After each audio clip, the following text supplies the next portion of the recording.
ஸ்ரீ குருப்யோ நமக. 108 days ancient yoga சேலஞ்சில் இன்னைக்கு நம்ம பார்க்க போகிறது அஷ்டாங்க யோகத்தில் தாரணா. மனதை ஒருமுகப்படுத்துகிற ஒரு டெக்னிக் தான் தாரணா. இதை கான்சன்ட்ரேஷன், ஃபோக்கஸ், அவேர்னஸ் எப்படி வேணாலும் சொல்லலாம். அஷ்டாங்க யோகத்தில் 6th லிம்பா வருது இந்த தாரணா.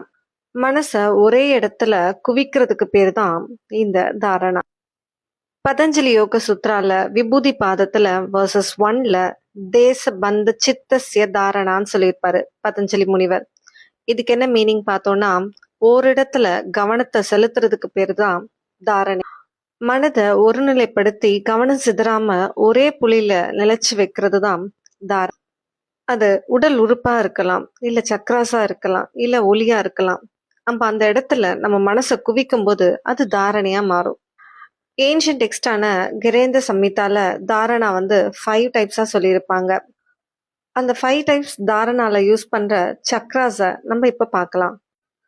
சக்ராஸ்னா என்னன்னு பார்த்தோம்னா, நம்ம உடல்ல இருக்க எனர்ஜி சென்டர் சொல்லலாம், ஒரு சக்தி மையம்.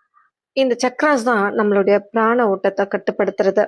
இந்த சக்ராஸ் நம்ம பாடியில சட்டிலா இருக்கும், நம்ம கண்ணுக்கு தெரியாது. ஹார்மோனல் கிளான்ஸும் நர்வ் ஃப்ளக்ஸஸும் அதிகமாக இருக்க இடத்துல தான் இந்த சக்ராஸ் நம்ம உடம்புல இருக்குது. சக்ராஸ் மைனர் சக்ராஸ், மேஜர் சக்ராஸ்ன்ட்டு 2 வகைப்படும். ஸோ இதில் மேஜர் சக்ராஸ்ன்னு பார்த்தோன்னா ரொம்ப இம்பார்ட்டண்ட்டாக ஒரு 7 சக்ராஸ் சொல்லலாம். மூலாதாரம், சுவாதிஷ்டானம், மணிப்பூரகம், அநாகதம், விஷுத்தி, ஆச்னா, சகஸ்கரா.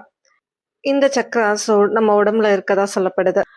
இந்த சக்ராஸ்லாம் நம்ம உடம்புல எங்கே இருக்கு, அதோட பெனிஃபிட்ஸ் என்ன, அது மேலே நம்ம மனதை குவிக்கும் போது நமக்கு கிடைக்கிற பயன்கள் என்ன அப்படின்றத நாளைக்கு வீடியோவில் பார்க்கலாம். இந்த வீடியோ இன்ஃபர்மேட்டிவாக இருந்தால் லைக் பண்ணுங்கள். இந்த இன்ஃபர்மேஷனை ஸ்ப்ரெட் பண்ணணும்னு நினச்சிங்கன்னா ஷேர் பண்ணுங்கள். என் கூட ட்ராவல் பண்ணணும்னு நினச்சிங்கன்னா சப்ஸ்கிரைப் பண்ணுங்கள். த ரியல் ஏன்ஷியன் யோகாவை ஃபாலோ பண்ணுங்கள்.